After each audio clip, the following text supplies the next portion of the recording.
Assalamualaikum warahmatullahi wabarakatuh. Selamat malam pemirsa, bertemu lagi bersama saya Herawati Munte.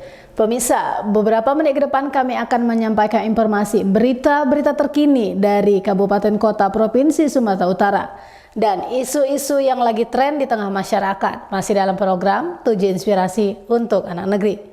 Pemirsa, dampak global pandemi COVID-19 bukan hanya pada masyarakat secara umum saja, namun juga berdampak kepada perusahaan pers, juga kepada pekerja pers atau jurnalis.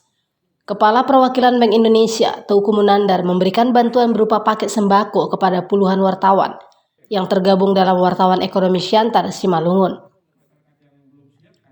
Mungkin apa yang kita berikan tidak terlalu besar, tetapi paling tidak bisa mengurangi beban rekan-rekan wartawan, kata Munandar di Gedung Bank Indonesia lantai 4 Jalan Adamalik, Kelurahan Timbang Galung, Kecamatan Siantar Barat, Rabu 13 Oktober 2021.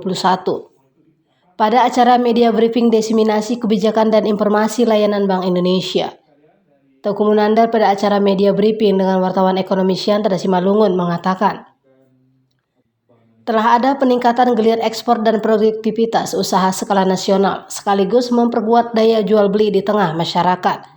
Seperti harga tembaga naik sekitar 48,8%, batu bara 85%. Kenaikan ini seiring musim dingin di seluruh jumlah negara di dunia. Selain membawa dampak besar pandemi COVID-19 terhadap ekonomi global maupun nasional, juga berpengaruh pada tingginya angka pengangguran hingga mencapai 10 juta orang. Selain itu, kata Munandar, pendapatan pelaku usaha mikro kecil dan menengah UMKM menurun drastis, termasuk pengusaha media cetak maupun elektronik, dan ini terdampak kepada wartawan yang dipekerjakan. Munandar juga mengajak wartawan ekonomi Siantar Simalungun agar tetap optimis terhadap pertumbuhan ekonomi bangsa, terkhusus di Siantar Simalungun. Apalagi belakangan ini jumlah pasien terpapar COVID-19 menurun drastis, yang sebelumnya mencapai level 4, saat ini sudah mencapai level 2. Demikian juga dengan angka kematian. Kita tetap berharap agar masyarakat tetap disiplin melaksanakan prokes sesuai anjuran pemerintah. Juga mungkin lebih nyaman ya, lebih dingin mungkin. Kemarin terakhir waktu kita kopi kayak agak panas warna kopinya. Apa karena kopinya atau warna-warna kopinya? Ya Bapak Ibu sekalian, tentunya kita sudah sama-sama tahu lah bagaimana dampak pandemi terhadap dunia. Kita bisa lihat bagaimana ekonomi negara-negara di dunia itu mengalami resesi. IMF menyebut katanya resesi dunia saat ini yang terdalam setelah Perang Dunia Kedua. Jadi pandemi ini telah membuat ekonomi resesi yang dalam. Ini dampak pandemi yang di dunia ini. Dan juga terakhir kami lihat data dari State of Food Security and Nutrition in the World 2020 ada laporan mereka yang menyebutkan katanya pandemi itu diperkirakan telah menambah jumlah orang di dunia yang mengalami kekurangan gizi itu sebesar 83 sampai 130 juta orang pada tahun 2020. Nah ini dampak-dampak pandemi di dunia, bukan hanya di dunia, di nasional juga kita sama-sama sudah tahu, Bapak Ibu sekalian sudah meliput mungkin di media. Banyak dampaknya, ya diantaranya BPS juga mengatakan penduduk miskin pada Maret 2021 itu sebesar 10,14%, atau ada kenaikan sekitar 0,36 poin dari Maret 2020 yang saat itu persentasenya 9,78%. Kemudian juga Bappenas juga menyebutkan itu pandemi memunculkan hampir 10 juta pengangguran, 9,7 juta pengangguran. Kemudian juga Menteri Koperasi Pak Teten juga mengatakan 80% pelaku UMKM mencatatkan margin keuntungan lebih rendah selama setahun terakhir. Nah ini dampak pandemi di level nasional. Nah kami juga melihat nih dampak pandemi terhadap media. Media juga industri yang terkena dampaknya akibat pandemi. Kalau kita lihat itu di beberapa berita artikel itu penurunan pendapatan dan iklan katanya kalau media nih, baik cetak, elektronik, TV segala macam itu iklannya menurun. Kalau yang kami lihat tadi sempat kami baca hasil pendataan Serikat Perusahaan Pers SPS terhadap 434 media cetak sepanjang Januari April 2020 ini triwulan pertama saat pandemi berlangsung nih, ada 71% perusahaan cetak mengalami penurunan omset hingga 40% dibandingkan periode yang sama pada tahun 2019.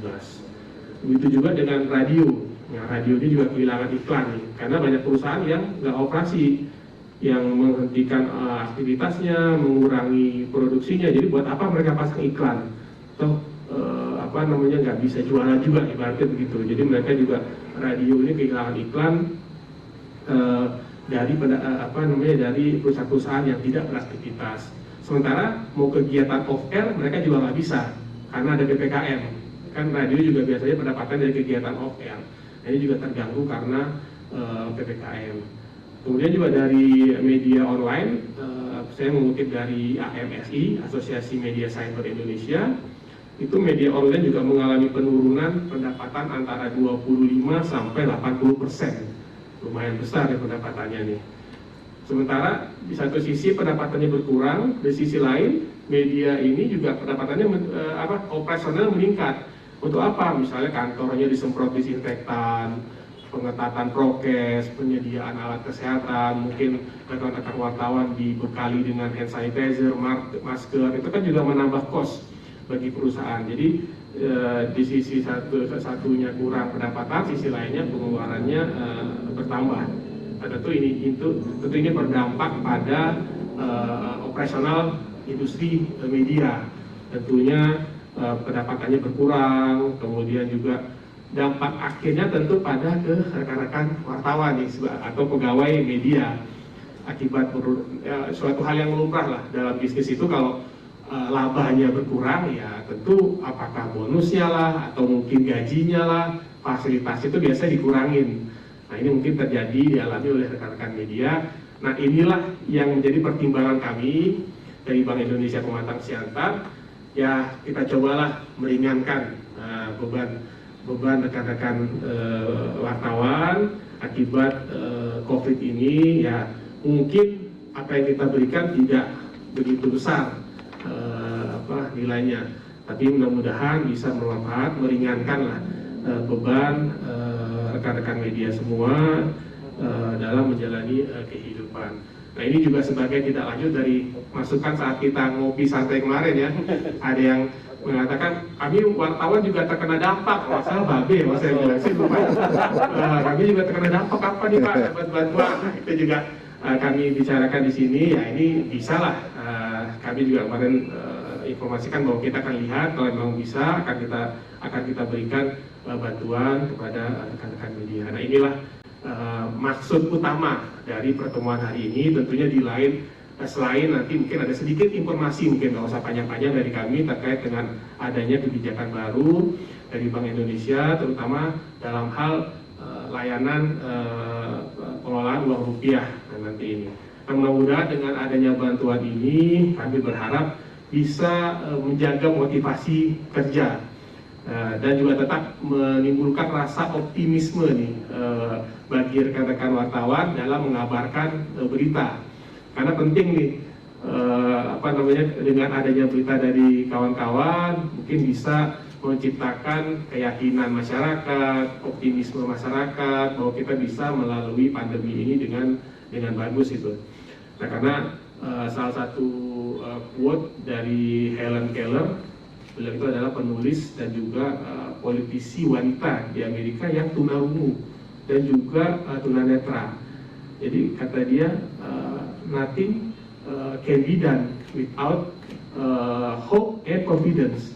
Jadi kita nggak bisa ngapa-ngapain kalau nggak punya harapan dan juga keyakinan. Nah jadi kalau kita terpuruk karena pandemi, terus kita nggak punya keyakinan, nggak punya harapan bisa bangkit, ya nggak ada yang bisa kita lakukan.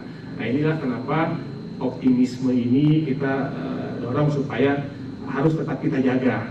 Nah, kami juga melihat Bapak Ibu sekalian, kenapa kami optimis, karena kondisi perekonomian baik global maupun nasional ini menunjukkan perbaikan. Nah kalau boleh saya sampaikan beberapa hal yang bisa membuat kita optimis, diantaranya adalah kenaikan harga komoditas ekspor Indonesia. Jadi karena kondisi sudah semakin membaik, industri di luar negeri itu sudah mulai beroperasi, maka mereka mulai membutuhkan komoditas sebagai bahan baku.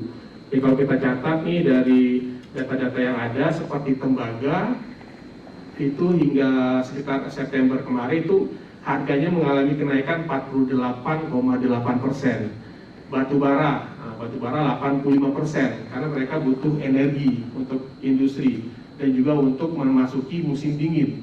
Jadi kalau di akhir tahun itu di musim dingin, itu kebutuhan energi di luar negeri itu sangat besar, karena mereka negara dengan 4 musim. Ada musim dingin di sana, tentu butuh heater, butuh segala macam, itu butuh energi yang banyak. Makanya batu bara naik 85%. CPO, nanti juga komoditas utama dari Sumatera, itu naik 50% harganya. Karet sekitar 19%, kemudian aluminium sekitar 37%, dan kopi 34%.